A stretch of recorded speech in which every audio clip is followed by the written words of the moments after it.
Assalamu alaikum everyone. I hope you will be doing great. This will be our lecture number 24 for Islamic Studies for CSS and PMS exam.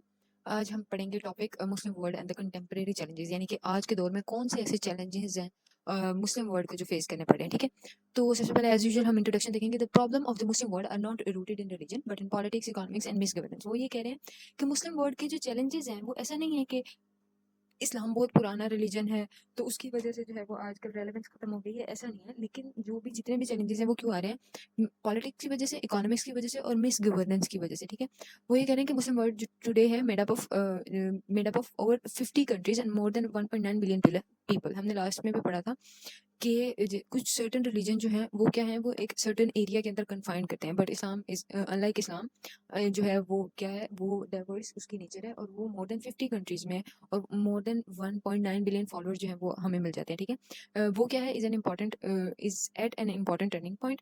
Obviously जो modern age है उसके हिसाब से इस्लाम का भी turning point जो है वो आ रहा है, क्योंकि बहुत सारी चीज़ें जो है इस्लाम अडॉप्ट कर रहा है. जैसे हमने लास्ट में टेक्नोलॉजी पढ़ा था, डिजिटल एज में इस्लाम किस तरह से बिहेव कर रहा है, किस तरह से जो है फिनटेक बहुत ज़्यादा इवॉल्व हो रहा है. ठीक है, तो इसमें उन्होंने आगे कहा है कि although it has many natural resources, a large young population and a rich cultural history, it faces many serious problems. वो कह रहे हैं कि इस्लाम के पास क्या है, नेचुरल रिसोर्सेज बहुत ज़्यादा है, बहुत ज़्यादा यंग पॉपुलेशन है और कल्चरल हिस्ट्री जो है इस्लाम की वो बहुत रिच है. लेकिन उसके बावजूद भी जो है वो बहुत सीरियस प्रॉब्लम्स है. कौन कौन सी हैं जी?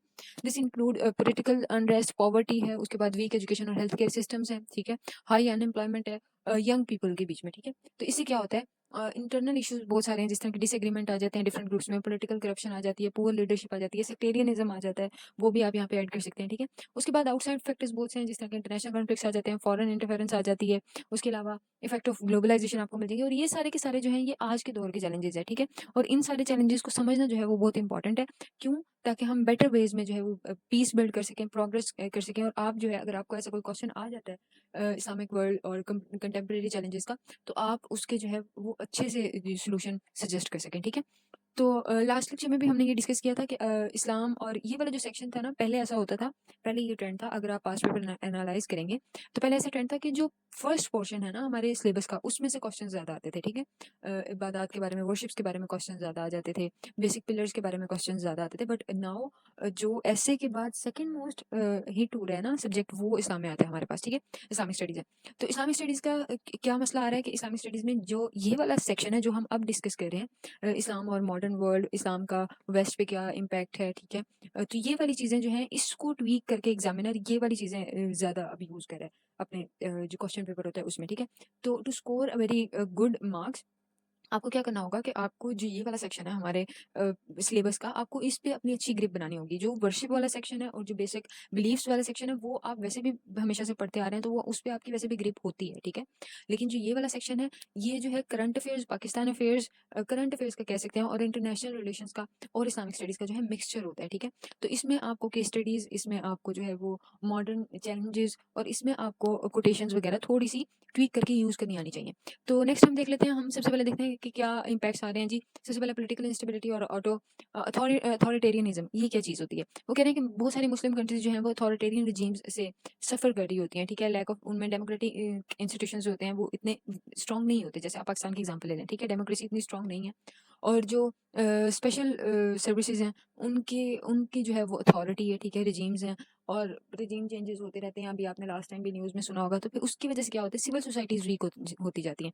जितनी ज़्यादा डेमोक्रेसी वीक होगी, ठीक है, उतनी ज़्यादा सिविल सोसाइटी वीक होती जाएगी और अथॉरिटेरियनिज्म उतना ज़्यादा जो है वो स्ट्रॉन्ग होता जाएगा. ठीक है, और मिलिट्री इंटरवेंशंस उतनी ज़्यादा होती जाएंगी. जैसे हमारे पास आप एग्जांपल ले लें मार्शल लॉज की, अब तक जितने भी मार्शल लॉज लगेंगे उसकी एग्जांपल है अथॉरिटेरियनिज्म की. ठीक है, वो कहने की suppression of dissent and limited political freedom have led to uprising coups and unrest. वो कहने की इसकी वजह से क्या होता है कि पॉलिटिकल फ्रीडम जो है वो बिल्कुल लिमिटेड हो जाती है. आप यहाँ पे कुरान पाक की एक आयत भी डाल सकते हैं कि जो आई गेस सूरह आल इमरान की है, ये सूरह निसा की आयत है, ये वाली आप डाल सकते हैं कि अल्लाह ताला जो है वो अल्लाह commands you to render trust to whom they are due and when you जज बिटवीन पीपल टू जज विद जस्टिस. ठीक है, ये वाली डाल सकते हैं. उसके अलावा जो है वो एक कोटेशन भी यहाँ पे मैंने ऐड कर दी है कि व्हेन पॉलिटिकल सिस्टम से press expression they suffocate innovation and stability. बड़ी सिंपल सी एक कोटेशन है, इसको आप ऐड कर सकते हैं पॉलिटिकल इंस्टेबिलिटी अथॉरिटेरियनिज्म में. ठीक है, उसके बाद हमारे पास सेकंड पे आ जाता है economic under development and dependency. ये क्या चीज़ है? वो कहते हैं कि despite possessing significant oil and mineral wealth. अब सिग्निफिकेंट ऑयल और मिनरल वेल्थ कहाँ पे है? देखिए, मिनरल वेल्थ आपको मिल जाएगी ईरान में, अफगान ठीक है। और ऑयल आपको कहाँ पे मिल जाएगा? अरेबियन कंट्रीज़ में। तो इस्लामिक वर्ल्ड जो है वो उसके पास नेचुरल रिसोर्सेज बहुत ज़्यादा है, ठीक है। लेकिन मुस्लिम कंट्रीज़ जो हैं उनमें फिर भी क्या है, पॉवर्टी है, यूथ अनएम्प्लॉयमेंट है, लो इंडस्ट्रियल आउटपुट है और हैवी डिपेंडेंसी है किस पे? वेस्टर्न इकोनॉमीज़ पे और इंटरनेशनल लॉन्स पे, ठीक है। ये चीज़ क्या शो करती है कि इकोनॉमिक अंडर डेवलपमेंट है और डिपेंडेंसी चलती आ रही है, ठीक है। अब उसके बाद यहाँ पे कुरान पाक की क्या आयत है कि and do not consume one another's wealth unjustly. उसके अलावा आप यहाँ पे अगर कोटेशन डाल देंगे, वर्ल्ड बैंक की रिपोर्ट वगैरह डाल दें, तो वो ज़्यादा रेलेवेंट लगेगी। अब यहाँ पे जैसे कि एक वर्ल्ड बैंक की रिपोर्ट ऐड की हुई है, the Muslim world must invest in human capital to compete in 21st century economy, ठीक है। वर्ल्ड बैंक की एक रिपोर्ट है, इसको आप ऐड कर सकते हैं और ये काफ़ी रेलेवेंट भी लगेगी और आपके मार्क्स भी जो है वो बढ़ाएगी। उसके बाद आता है सेक्टेरियनिज्म और रिलीजियस एक्सट्रीमिज्म। ये एक बहुत बड़ा चैलेंज है मुस्लिम वर्ल्ड में कि सेक्टेरियनिज्म बहुत ज़्यादा है, ठीक है। आइडियोलॉजिकल डिवाइड होता है, शिया सुन्नी कॉन्फ्लिक्ट बहुत ज़्यादा है और उसके अलावा रेडिकल ग्रुप्स जो है वो भी जो है राइज हो रहे हैं, जिस तरह के ISIS हो गया।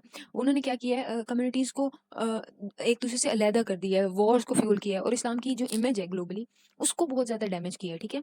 तो इस्लाम जो है वो उसका एक बड़ा एक्सट्रीमिस्ट जो इमेज है वो वर्ल्ड के सामने जा रहा है और उसकी वजह से सारे लोग ये बिलीव करते हैं कि इस्लाम का मतलब ये है कि वॉर हो, ठीक है, और लड़ाई हो, कन्फ्लिक्ट्स हो। हालांकि ऐसी इस्लाम के फंडामेंटल्स जो हैं वो इसके टोटली ऑपोजिट है।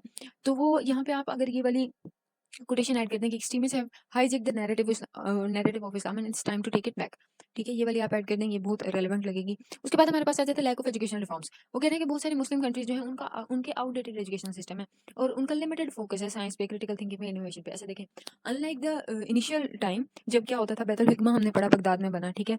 उधर क्या हो रहा था कि लैंग्वेजेस ट्रांसलेट, डिफरेंट लैंग्वेजेस में ट्रांसलेट हो रहा था सारा का सारा, हमारे पास जो नॉलेज था, ठीक है। उसके अलावा मुस्लिम जो साइंटिस्ट थे वो इनोवेशन कर रहे थे।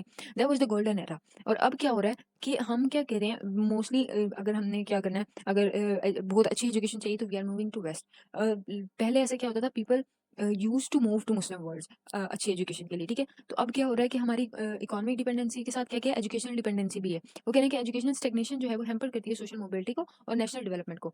इसके बाद यहाँ पे इमाम गजाली की जो कोट है वो आप ऐड कर सकते हैं, the revival of the Muslim Umma depends on the revival of the knowledge. जितना ज्यादा नॉलेज होगा उतना ज्यादा जो है वो मुस्लिम उम्मा डेवलप करेगी, ठीक है। और यहाँ पे एक आयत भी ऐड कर दी गई है, आप वो भी ऐड कर सकते हैं। उसके बाद हमारे पास आ जाता है इस्लामोफोबिया और नेगेटिव ग्लोबल परसेप्शन। जिस तरह से एक्सट्रीमिज्म जो है वो फ्यूल करता है इस कॉन्सेप्ट को कि इस्लाम जो है वो नामी कन्फ्लिक्ट का, इसी तरह इस्लामोफोबिया जो है वो भी नेगेटिव परसेप्शन दे रहा है ग्लोबली। किस तरह से कि वो कह रहे हैं कि मुस्लिम जो है वो ग्रोइंग डिस्क्रिमिनेशन फेस कर रहे हैं वेस्ट में, किसकी वजह से? स्टीरियोटाइप्स की वजह से, मीडिया बाइसनेस की वजह से, पोलिटिसाइज्ड नैरेटिव्स की वजह से, ठीक है।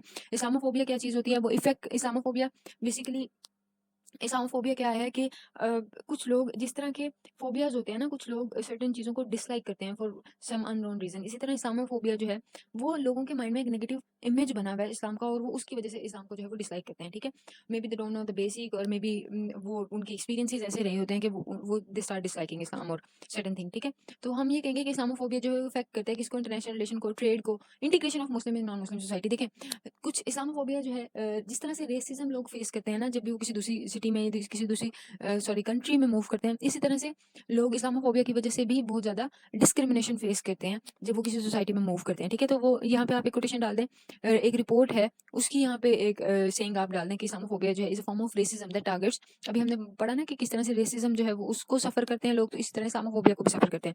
ये भी काइंड ऑफ रेसिज्म ही है जो कि टारगेट करती है मुस्लिमनेस के एक्सप्रेशंस को, ठीक है। उसके बाद आ जाता है Palestine and the crisis of Muslim solidarity. देखें, पैलेस्टाइन इशू जो है बहुत ज़्यादा प्रोलॉन्ग्ड और इशू है।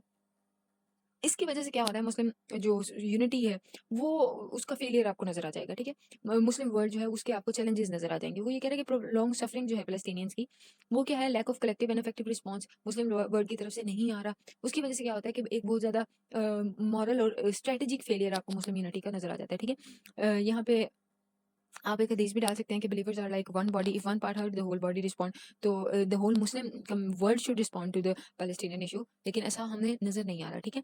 उसके अलावा जो है वो आप एक और डाल दें कि the issue of Palestine is not just territorial, it's civilization and moral, ठीक है। तो ये आप कोटेशन ऐड कर सकते हैं। उसके बाद हमारे पास आ जाता है टेक्नोलॉजिकल बैकवर्डनेस और डिजिटल डिवाइड।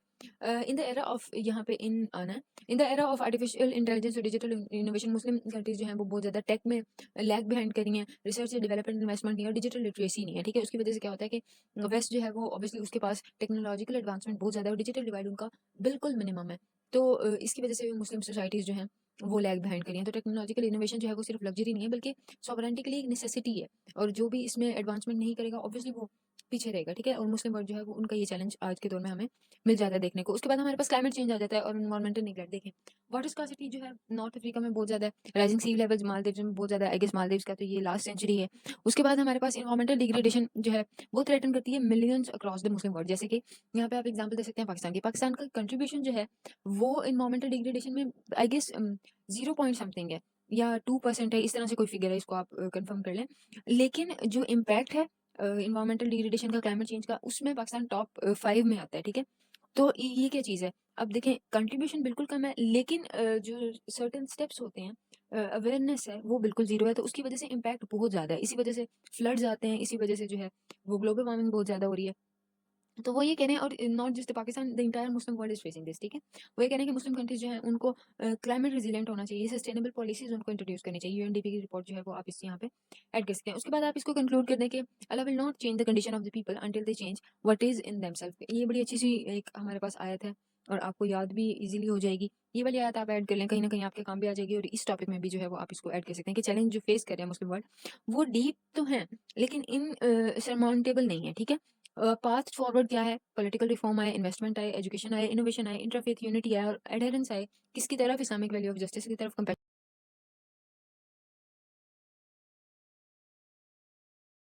उसकी वजह से ही उम्मा जो है वो ओवरकम कर सकती है जो भी करंट क्राइसिस चल रहे हैं। और अब वो जो एक राइटफुल प्लेस था और जो एक पॉजिटिव इमेज थी वर्ल्ड में, वो दोबारा रीगेन कर सकते हैं, ठीक है? तो ये था हमारा आज का टॉपिक। नेक्स्ट टॉपिक जो है वो हम इंशाल्लाह नेक्स्ट लेक्चर में डिस्कस करेंगे।